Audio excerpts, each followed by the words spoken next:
You are now listening to Carlie's Couch. I'm Carlie. And I'm Lex. In this podcast, we discuss a wide array of topics about life and how to live your best life, whatever that looks like for you. Hope y'all enjoy.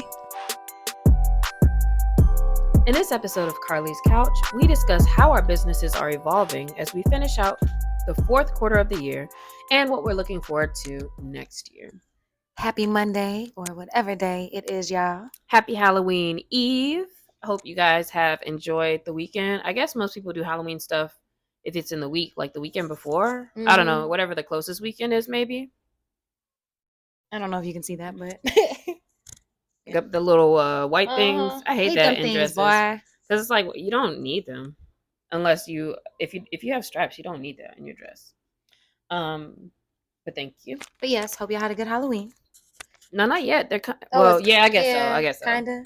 Yeah, kind of. Maybe yes and. So maybe you already did one costume. Maybe you got another one coming up on Tuesday or whatever day. Which I would like to see the costume. So please tag us. Actually, no.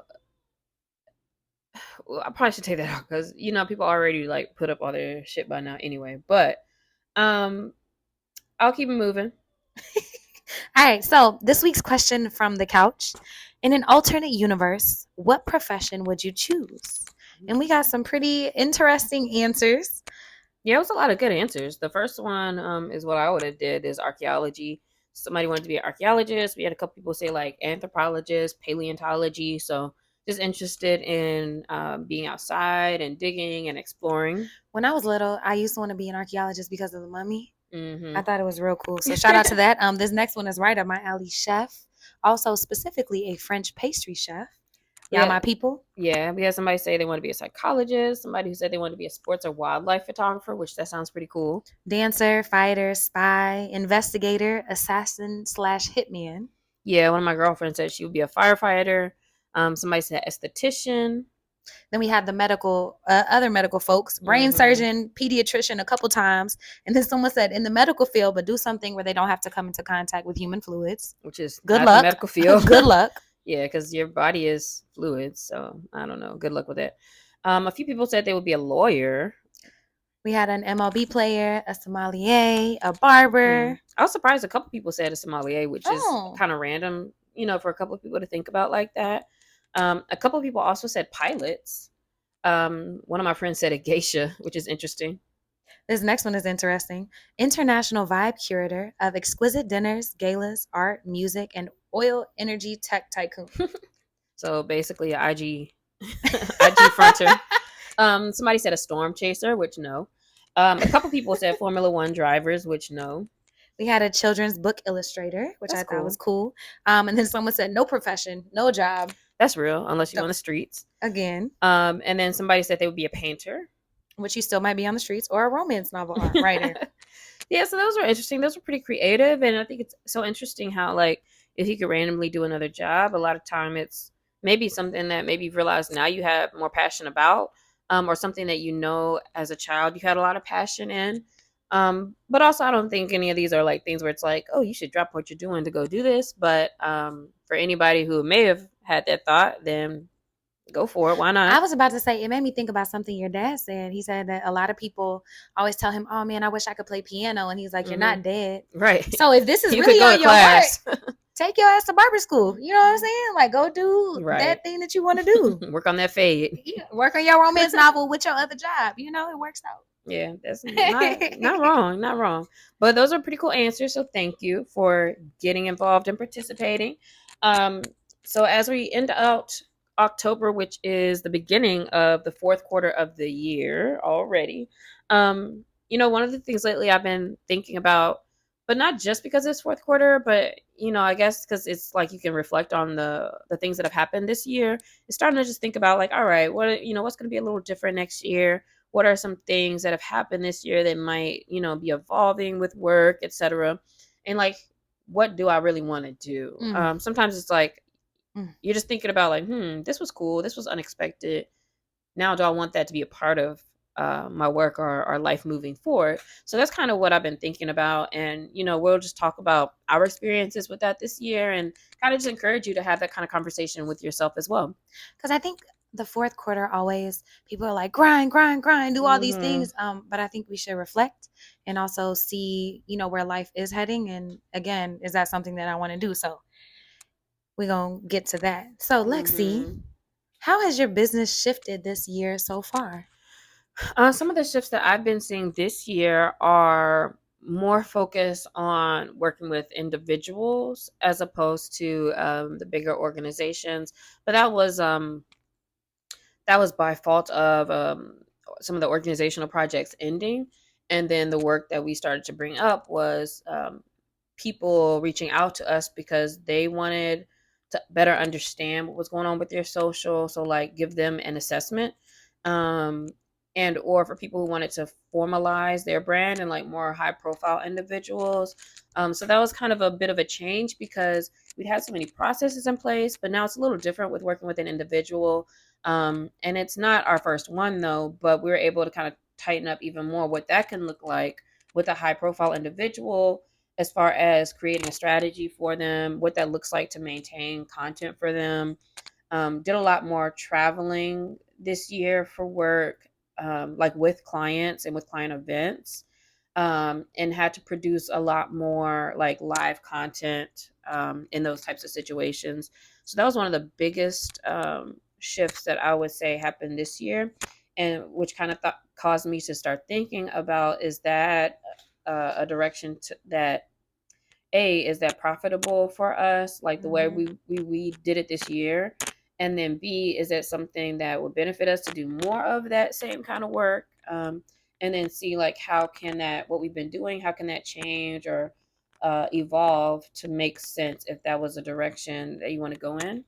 And I say that because sometimes working with bigger organizations, it can be fun. But if you are doing content marketing, which has been our focus, then your bigger companies, they have their social media departments and things of that nature. But who they're really reaching out to is trying to get the talent, and who they're reaching out to is agencies who are producing, so like to produce spots and content or take the photos, things of that nature. And so it's a little bit of a disconnect, but now it's like, well, if we had a focus on a bucket of like high profile individuals, then that can be how you connect with some of these bigger brands, because, hey, we are putting this person in position for a campaign and then helping with them to get that content and get that out from where things need to be posted from the talent side. So that's kind of what I'm thinking about thus far. What about you? How has your business shifted this year? Okay, so quick reminder about what I do because I do a lot of things, Mm-hmm. but think all things holistic health and wellness and self care. So services on one side, products on the other. Services, I have corporate clients and then I have personal clients and teach classes. So corporate clients, I'm still doing the same thing, and then classes and clients. The gym I used to teach at shut down this year. Mm-hmm. And so not teaching as many classes, and had to really sit with myself and be like, do I want to teach classes? What do I want to teach when it comes to wellness? Do I want to have personal training clients? Products business is still going to go the same side, so I'll focus on services. So products still pumping holistic. Y'all don't be ashy out here. It is the fourth quarter, so go ahead and order some whole butters. And I also have some bath salts and other stuff coming. But for services, I've done consulting with companies about how to deal with stress resiliency, how to help their employees like build up leadership and team building skills. I've done it, went in and done trainings on self-care and how they can implement that into the workplace, but also into their own lives, and mindfulness and how that relates to productivity. And so those are just some of the things that I've done, but it's always kind of been like a one-off, like, oh, I'll go teach at this place. I taught with the school district for a year and a half, like different things, but it's kind of like come and go. This year I've been approached more about actually helping people on the strategy side of business Mm-hmm. and on how to grow their businesses and how to develop curriculum, which is something I've been doing with nonprofits, but never in the business scope. Like I haven't tried to sell that to a company or anything yet. And so I'm pretty excited about it because I love the strategy portion of business and thinking about how to help them grow in a way that focuses on their vision and their goals and their impact, because all the companies I work with have impact. But then thinking about that, like, wasn't that completely divests itself, not completely, it almost completely divests itself away from like my holistic health and wellness teaching. And so like at these companies, and so I'm kind of sitting with like, do I want to push one more than the other?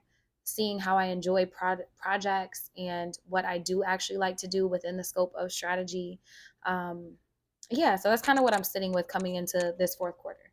I think you started kind of to answer this, but just so I can make sure I'm clear. So you're saying that this new type of work is biz dev related, but it's not related to like holistic health per se. It's just like help me with my business. Yes, exactly. So it helped me with my business. So I think it's interesting because I have done the strategy stuff, the biz dev stuff, like around the Mm-hmm. wellness.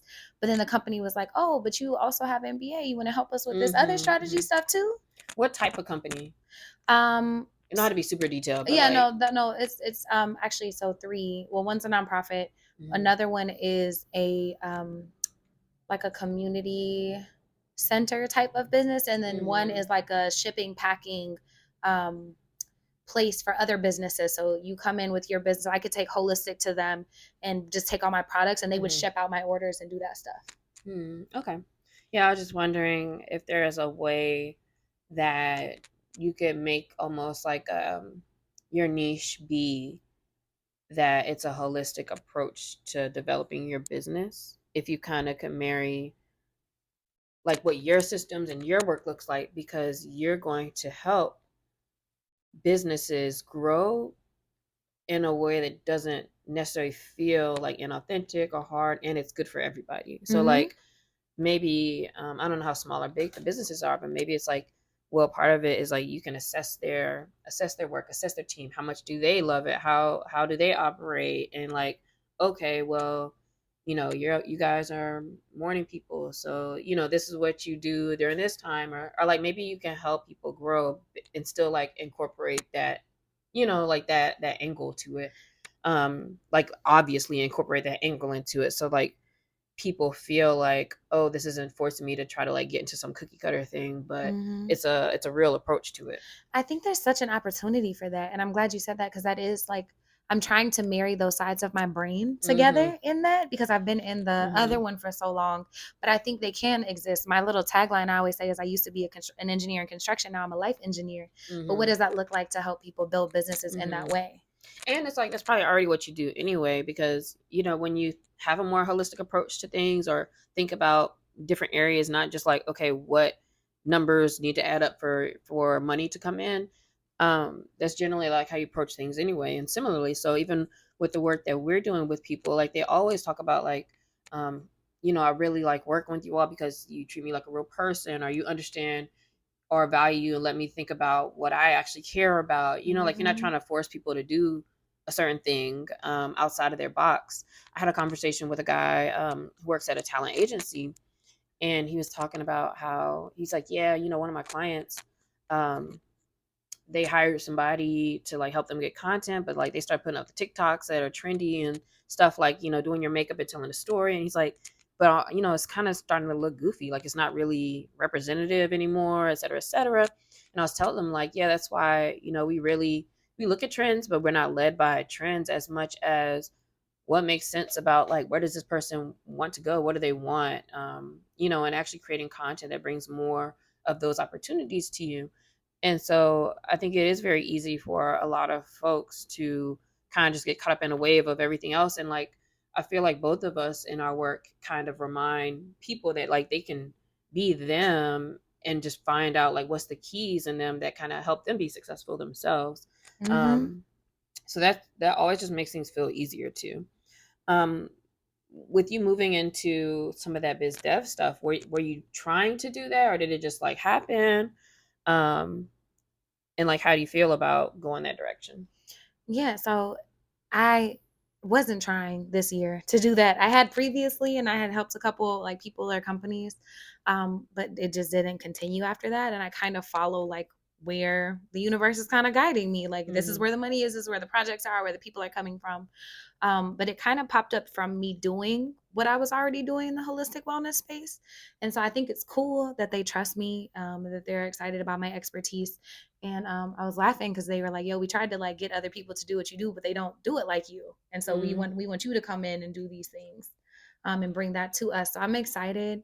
I think it gives me a chance to stretch my brain in new ways. Mm-hmm. But the one thing is, I'm trying to think about what it looks like systems wise and how it fits into the business. But I am excited overall, and I'm excited about the new opportunities and how I can think about things. But then also, like, what does that look like in the whole actual business? How different is it though? Because you it seems like you kind of work as a consultant in general when you're doing like the health and wellness vibes, and so this is consulting like on the biz dev. If you were to take in more of this business, like what does that mean? What do you think you'll have to do differently or change? Mm, I would.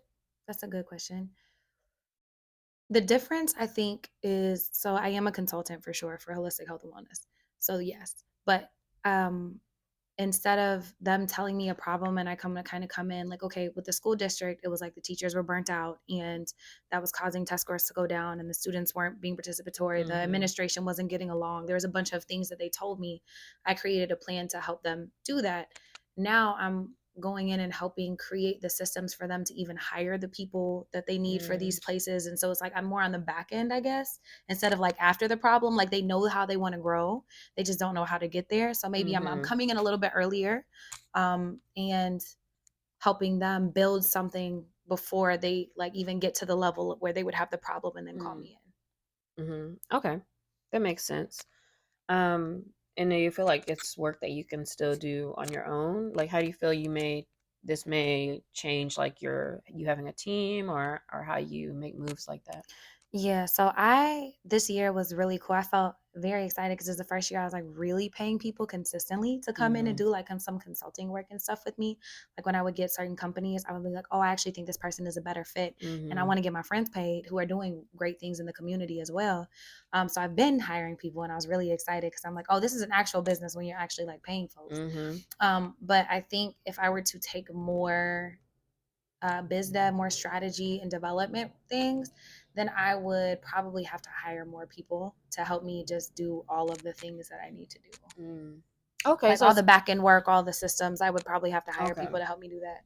Okay, but it's interesting too because it's like, oh, I might can have a plan or have a way to approach what's going on and what you may need, but also it's kind of cool, like you said, like you can bring in other people to like help with a certain thing. So it's like you're the person, but then you can bring in other resources for them, and that's very important.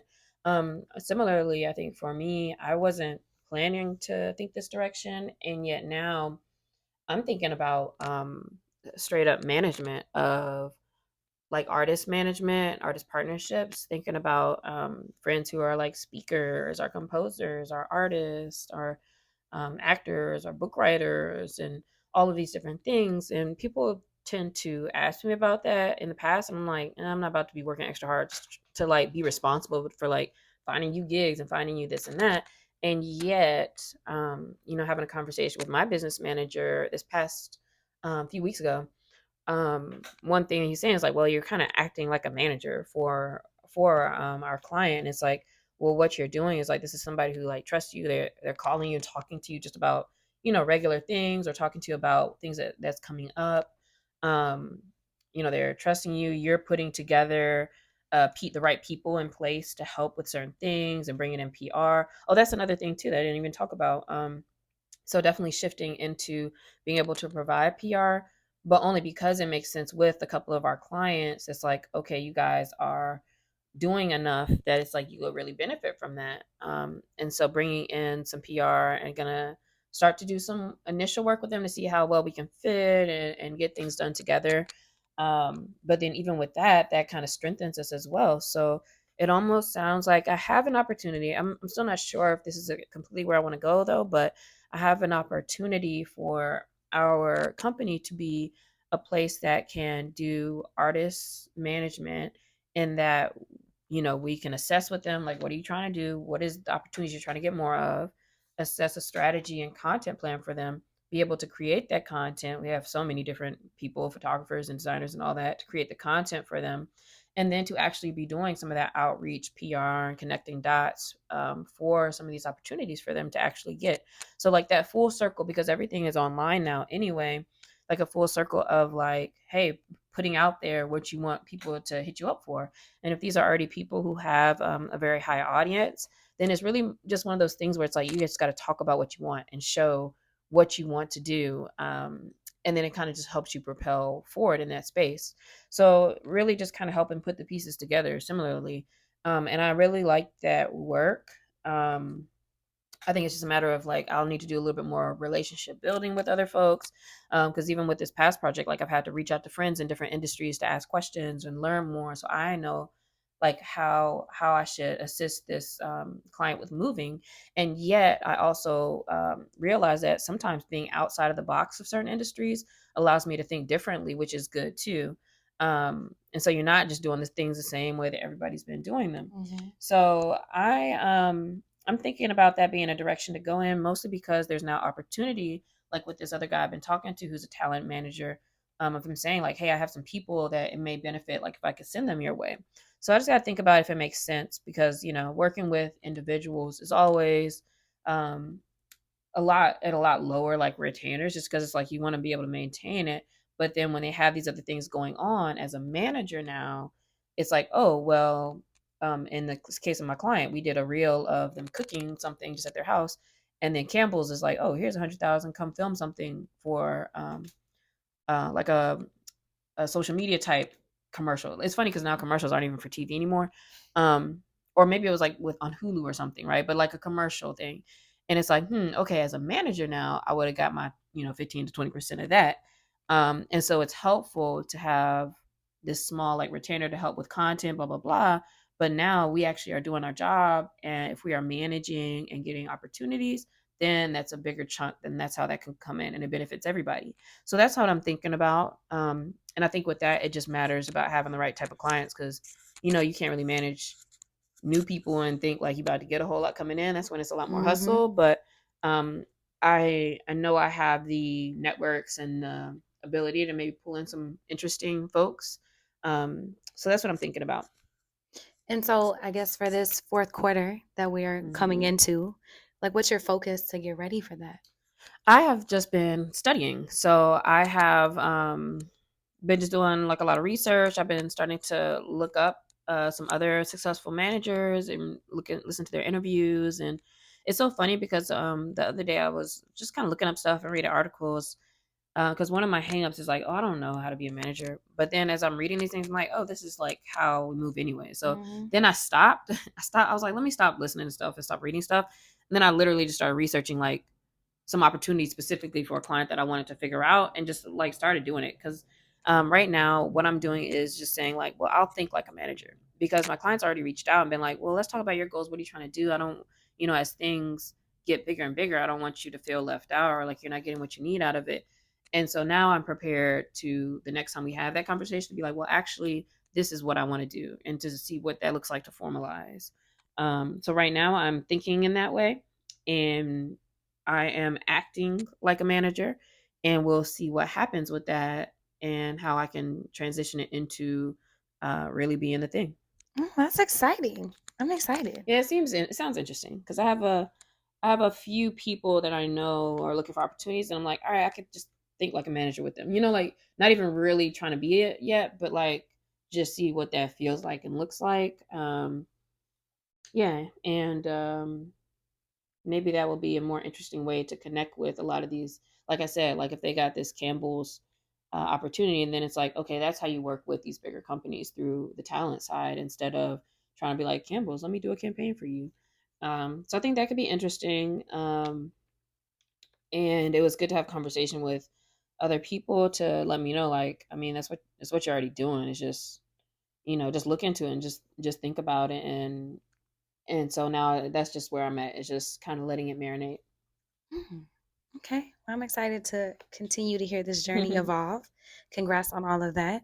Um, right now, I'm also learning, but I think the first step for me is to figure out like what is in my scope of things that I want to do, because there's a Mhm. few different things that they ask me for, and so I need to sit with what I actually want to do, and what is actually in my wheelhouse, and if not, like I probably know people to like point them to for those things, but I want to work in my strengths and in things that make me excited and things that I enjoy doing. So one, figuring out like what fits. So I'm Mhm. probably going to spend the rest of the year playing with that and seeing how that goes.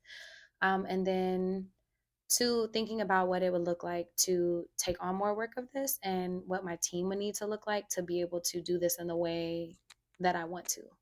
Mm-hmm. So you would need to define like what is this service? Mm-hmm. Mm-hmm. Yeah. Yeah, and that happens over time too, because like ours has changed so much from how we would do assessment at the beginning, and then we named it our own thing, like called it a cat map, and now it's like okay, it's a real thing. But it takes a lot of experience sometimes of like just doing it and then realizing like all right, what's the parts that make sense, what's the parts people actually ask for, what do I actually want to do, who's doing it. So yeah, that sounds like it makes sense to just keep going down that path of just defining it, and being able to like write a little thing that says, "Hey, the Carlie experience is this. Like, we come in, we see what's going on. We see how you feel. We note the things that make you feel blah, and then we choose those as our priority of how to make your business better or whatever. Like, how can you make it like a blurb that really fits you, and then from there." You could just keep like getting more and more detailed as you're just doing it, because then you have to kind of do it to make it make sense even more. Exactly. You have to start walking in it and Yeah. experiencing it before it Yeah. can readjust and before you learn. So all of that to say, I'm gonna do this project and also marinate on all of those things for the rest of the year and see how they go. Yeah, so for all of you listening, whether you work somewhere, work for yourself, or even have your own projects, whatever it may be, think about how this year went for you. What opportunities did you get? What things happened that surprised you? What things did you ask for? And then you're like, I don't really like this. But really think about that and think about how you can kind of prep for the direction you would want to go into next, and what that looks like. And again, sometimes it's just kind of thinking about it, and jogging your thoughts and writing or doing some research. But think about how you want to pop out for 2024 and start putting those things into place. Yeah, hit us at Carly's Couch to let us know. Your thoughts about the episode, your thoughts about where you are and where you want to be. And then we actually have a shout out this week. So, where I'm shouting out is the Sensuality by Karma Reigns experience. I had a holistic pop up at her dance class a couple of weeks ago, and it was so beautiful. It was so much fun. First of all, like the caveat, I love dancing. So, that was like a no brainer for me. But what I will say is, I've never been in a space where someone so intentionally created a brave space, a safe space, an open space, such a fun space for all types of bodies, all types Mm-hmm. of races, all like older women, younger women. There was everybody you can imagine on the spectrum, and everybody had a really good time. And I love that being so thoughtful. She even had different models besides her, like who knew the choreography, Mm-hmm. who were like different sizes to show you what it looks like on different bodies and different abilities. Like some people had to do Mm-hmm. modifications. And I just appreciate that because I feel like a lot of times they're not accessible. Mm-hmm. And And it so shows that like everybody can be sensual. It really is like a attitude thing. it is. And I felt so good. So shout out to Mm-hmm. Karma Cool. Reigns. Y'all check her out at Sensuality by Karma, Karma, on Instagram. Go to her classes, support all the stuff she's doing because it's amazing. Yeah, that is pretty cool. All right, thank you guys for listening, and we'll see you next week. Bye, y'all.